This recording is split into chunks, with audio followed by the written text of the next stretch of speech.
There's one characteristic that crosses all big businesses, and that is they got big because they learned how to scale their organizations. And consequently, most big businesses have a lot of people in the middle of their organization called middle managers. And as we looked at productivity gains in earlier days of the personal computer and then the web, we saw productivity enabled these people in the middle of the organization to be more productive. Then we saw after that a lot of services were outsourced to cheaper alternatives, often offshore in India, in Mexico, and Philippines, and other parts of the world. But now something even more radical is happening, and that is that the higher skilled jobs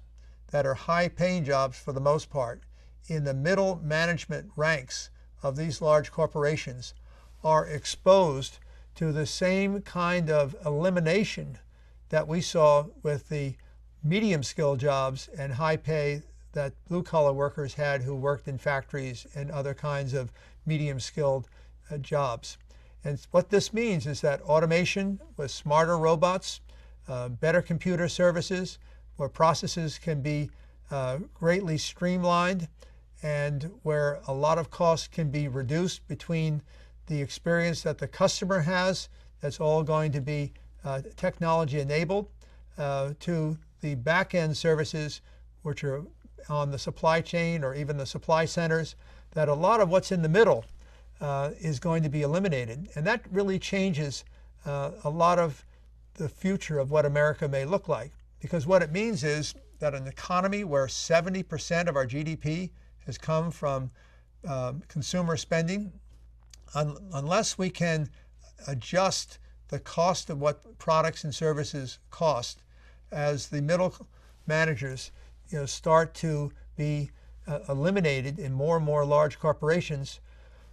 we will run the risk of not having the GDP to continue to grow the economy at the kind of rates that we've enjoyed in the past.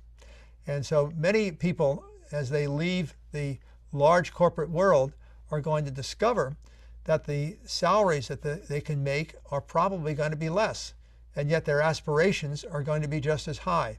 which suggests to me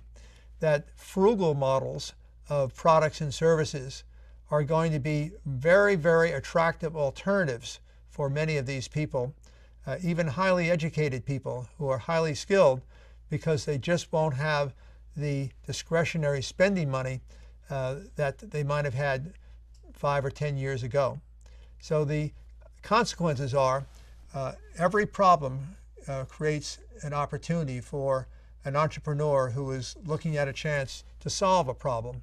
And I think that there are going to be a lot of derivative effects that will come from these challenges of adjusting to a frugal middle class model versus the conspicuous consumption middle class model that is going to open up huge opportunities for entrepreneurs to find better ways of doing things. And in the end, it's all about customer satisfaction. So I believe that the quality of lifestyle for the new middle class will be every bit as good, if not better, than the quality of the lifestyle of the conspicuous spending middle class that we've seen over the previous 3 or 4 decades. So these are exciting times for entrepreneurs.